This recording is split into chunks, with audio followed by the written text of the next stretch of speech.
Waalaikumsalam. Silahkan duduk, Kak. Ya, Kak. Oke. Iya, ini dengan Kak Nabila ya? Iya, betul, Kak. Kak Nabila ini dari mana? Saya tadi habis kuliah sih langsung mampir ke sini. Oke, Kak Nabila kuliah di mana? Saya kuliah di Win Saizu, Kak. Jurusan? Bahasa Inggris. Oke. Jadi sebelumnya nih Kak Nabila sudah pernah melakukan sesi konseling? Sebelumnya saya belum pernah sih, Kak. Oke, jadi saya jelaskan dulu ya Kak Nabila. Jadi sesi konseling ini dibatasi oleh waktu. Nah, untuk pertemuan kali ini kita akan melaksanakan sesi konseling selama 30 menit. Kemudian apabila permasalahan Kak Nabila belum selesai juga, maka akan diadakan sesi konseling berikutnya. Seperti itu ya Kak Nabila. Dan di konseling ini kami mempunyai asas kerahasiaan di mana semua cerita yang Kak Nabila ceritakan itu akan terjaga kerahasiaannya. Seperti itu ya Kak Nabila. Oke, jadi langsung aja nih Kak Nabila, apa yang sedang Kak Nabila rasakan? Untuk saat ini saya sedang merasa sedikit tertekan ya, Kak. Ya, jadi tertekan. Tertekan itu karena apa, Kak? Saya merasa tertekan karena saya itu ada sebuah tuntutan dari orang tua yang membuat saya itu tidak nyaman, Kak. Oke, bisa Kak Nabila jelaskan lebih detailnya lagi kepada saya? Ya, Kak, jadi saya itu dari dari TK, SD, SMP, SMA sampai kuliah pun saya ditentukan sama orang tua saya, Kak. Mulai dari TK itu sebelumnya saya itu merupakan anak tunggal ya, Kak. Nah, saya itu anak tunggal, saya sendirian, saya nggak ada kakak, saya nggak ada adik, jadi saya kadang merasa kesepian. Nah, saya tuh TK itu sekolah ditentuin sama orang tua, terus abis itu SD-nya saya pindah. Nah, saya kira saya akan tetap lanjut di sekolah itu, tapi ternyata saya dipindah karena pas waktu TK itu saya sering berantem sama saudara saya. Yang namanya anak kecil ya sering berantem ya, Kak. Terus habis itu saya masuk SD nih. Nah, pas di SD saya itu pernah nih sekali nggak mau berangkat, tapi sama orang tua tetap dipaksa buat berangkat. Tapi itu udah telat, tapi ya udahlah, dipaksa sambil nangis saya sambil mau dilemparin sepatu juga. Terus habis itu ya udahlah, saya tetap berangkat, saya menjalankan sekolah saya kan sampai lulus. Terus pernah juga nih pas waktu lagi ngaji di TPQ, saya tuh udah bangun tidur sore tuh jam 4:30, sedangkan ngajinya tuh selesai jam 5. Nah, saya tuh tetap harus berangkat karena ya itu emang orang tua saya didiknya itu keras banget. Terus abis itu saya berangkat sendiri tuh sampai TPQ. Terus habis itu saya kayak diejek gitu loh sama teman saya karena emang udah selesai kan ngajinya. Terus saya pulang saya sambil nangis. Terus besoknya saya nggak mau berangkat lagi, tapi saya tetap disuruh berangkat gitu, Kak. Saya mengerti ya Kak Nabila, apa yang Kak Nabila rasakan, apalagi Kak Nabila ini kan anak tunggal gitu ya, Kak. Menjadi harapan satu-satunya bagi orang tua gitu ya kan. Otomatis Kak Nabila pasti merasakan tanggung jawab yang sangat besar di dalam diri Kak Nabila, seperti itu ya, Kak. Iya, Kak, bener banget. Saya kadang ingin membantah, tapi ya gimana lagi, cuma saya doang kan anaknya gitu. Terus kayak kalau misalkan disuruh-suruh juga cuma saya tok gitu yang ada kan.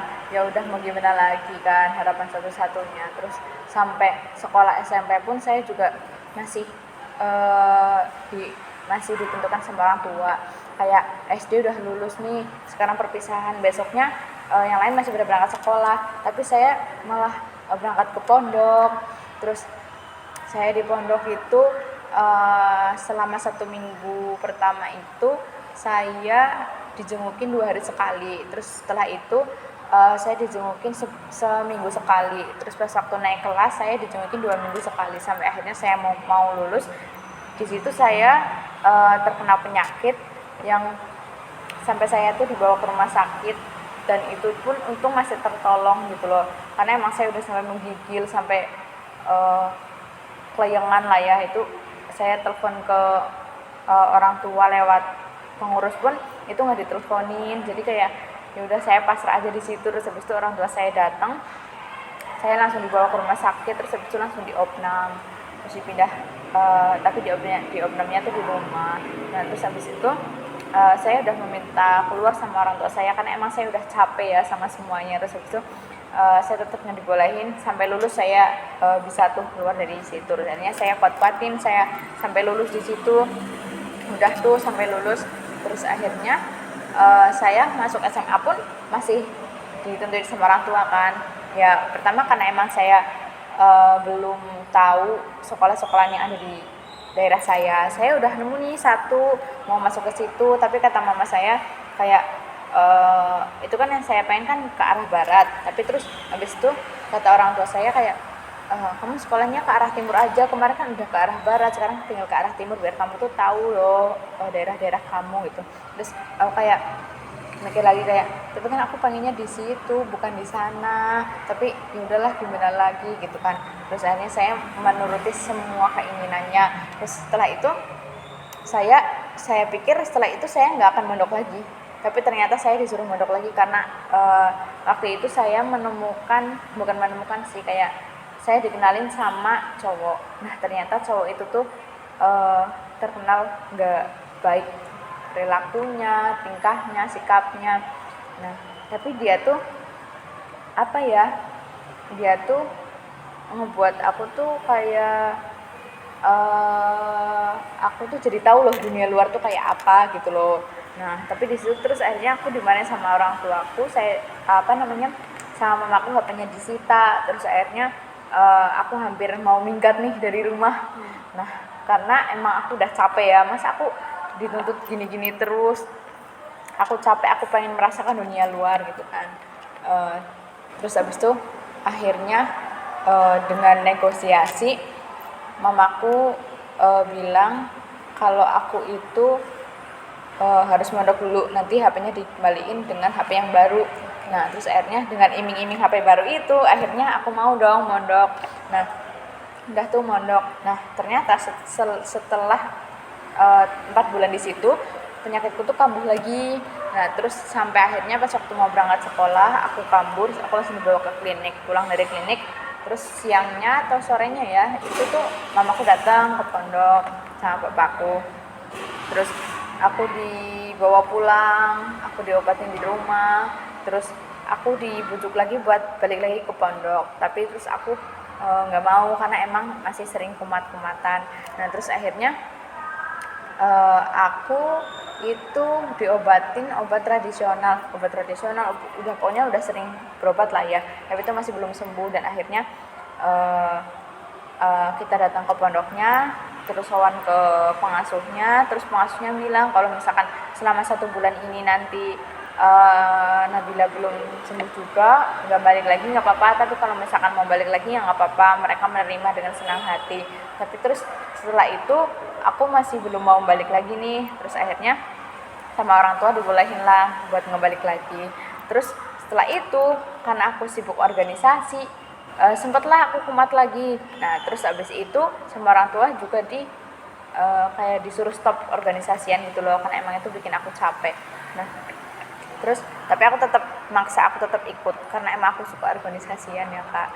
Nah terus setelah itu sampai lulus SMA, terus lanjut kuliah nih, aku mau ambil jurusan yang aku pengenin kan. Jadi setiap orang kan pasti punya cita-cita ya, karena kayak aku sendiri tuh dulu pengennya masuknya ke kesehatan, tapi ternyata karena emang nggak direstuin sama orang tua juga kali ya, jadinya aku nggak keterima. Padahal udah tes tuh, udah tinggal tes kesehatan tok itu nggak keterima. Terus akhirnya aku disuruh daftar ke UIN. Nah suruh daftar nih PAI, tapi aku masa PAI sih, aku nggak suka gitu. Terus akhirnya aku